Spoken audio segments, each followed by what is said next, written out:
AITA for refusing to give up my dog for my fiancé's allergic daughter? Info. How did this not come up when he planned for him and his dog there to move in? NTA for not giving up the dog. But you guys shouldn't have moved in together. I don't see how it would work out. When I started dating my husband, I lived alone with my dog and my cat. I told him we were a package deal. It was all three of us. Or none of us. Because I commit to pets for their whole lives. That worked for me. But my husband didn't have an allergic child from a previous relationship. Y'all were both kind of delusional to think this wouldn't be an issue TBH. Like, would you date someone with a kid if you were staunchly child-free? No. Unless you're either an idiot or cruel. You'd find someone that matches your life. There was never going to be a happy compromise when her allergies are that bad. You both should have known that. You both should be rethinking marriage as you aren't compatible. Your dog is family to you. And as it isn't fair for his daughter to suffer, it isn't fair for you to have to give your dog up. That's where you are now. Either she's gonna suffer because of allergies, which means he's gonna suffer, and in turn you will, or you give your dog up and resent him and her for it, in turn leading to suffering, or you break up, which in turn, you guessed it, leads to suffering. Y'all really should have thought this through. So NTA for not wanting to give up your dog. But Ash, minus daughter and dog, on the whole for getting yourselves in this mess.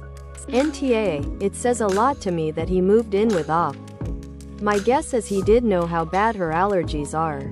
But he likes Op's living situation more than his own. And was hoping to strong-arm Op to get his way. This is not a good look for him either way. Here are the scenarios. 1. A dad who is so clueless he has no idea how bad his daughter's allergies are. 2. A dad willing to disrupt his daughter's life by moving in with someone, instead of having Op move in with him, and having that new environment be a hazard to her health. 3. A partner willing to put his daughter's well-being at risk just to get his way. Any one of these would be a deal breaker for me. By any chance is your financial situation pretty stable? Do you have a decent amount of career success? I don't want to jump to him using you up.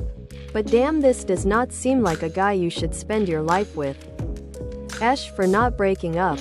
He got his family to go after you. But you also need to get real about the situation. Either your dog goes or your fiancé goes. There's no way to compromise on this because his daughter's health is at risk. This is an irreconcilable difference and the two of you need to stop pushing the other to concede. And just break up. I know that's dramatic, but I don't see another option. They could move out until Max dies.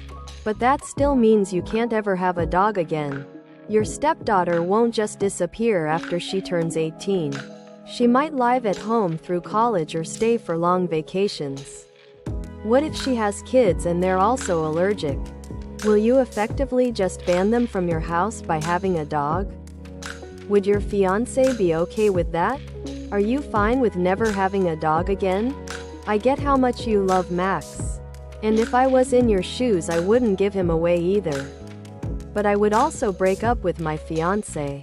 It's not fair for you to expect him to be okay with his daughter's suffering. It's not fair for him to expect you to dump your dog and not have any resentment or sadness about it. I couldn't be with someone after they made me give up my pet. I think the resentment would just eat away at my feelings for them. Maybe you could move on. But situations like these rarely work out long term. AITA for rage quitting after I lost an election? First things first, is there a paper trail where someone admits to the vote thing? Like that's provable? I wouldn't try to use it to overturn the decision, but I would absolutely publicly tell them that is the reason I'm quitting. And then quit. I was promised the next promotion was mine and coming soon. I had been operating in a temporary role for almost a year. And had 8 years with the company. The next opening came up. And a woman that had been with the company for 2 months in another district put in a transfer and was given the role, at my location.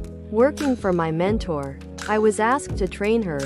That night I put in applications for other companies. By the end of the week I put in my notice. Transfer girl lasted 4 months. NTA. They can reap what they've sown. I personally would make it clear that all the votes were not counted. You were asked to stay quiet, and asked to essentially do the work of the position behind the scenes with no recognition. Editing to add. We don't know what the organization is, but there are often several organizations to join with similar missions and several ways to be in service of that mission. Op could also start her own nonprofit, and she may find others from her past her willing to follow. NTA. A mentor of mine was fond of saying, volunteering is optional. Doing the job is not.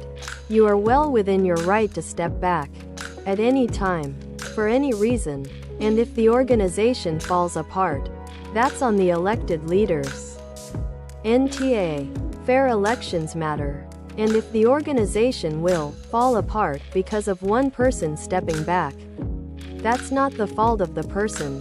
It's the fault of the organization. Classic Schrodinger's employee. Not valuable enough to defend as the rightful elected president of the institution, while simultaneously too valuable to have stepped down because you are integral to the very fiber and existence of the organization. NTA. This is very similar to a very experienced worker who has done everything for a company and deserved a promotion only for someone with far less experience to get it. Also, while expecting the experienced employee to train the less experienced one. Why should you have to put in more work to help inexperienced people do their job? You had to work your way up. It should be expected the new executive do the same thing. AITA for moving all my daughter's belongings to my parents' house and leaving nothing for my husband's affair kid? Definitely NTA for refusing to make your daughter share her belongings with your husband's affair child. But also, like, what is your ultimate game plan here? From the Post. It sounds like you have completely relocated your daughter to her grandparents' house. Even if she gets to keep all her stuff with her, it's not fair to move her out of the home just to safeguard her belongings. Honestly, it sounds like you need to kick husband to the curb and let him figure out how he needs to care for his affair child. If you intend to stay with husband for some reason, then you need to seriously work through those logistics to ensure your daughter can come home. And figure out how your husband's affair child factors into that equation. But file for divorce ASAP. He clearly knew about this child. It was not a surprise to him. He's been lying to you for almost a decade. Longer than that if you count the time he was having the affair.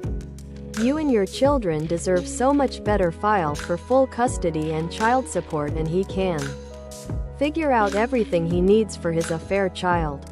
It's not the child's fault, but it is 1000%, and it is also 1000% not your responsibility to make his life any easier when he blew up your life, but your kid's life and your family.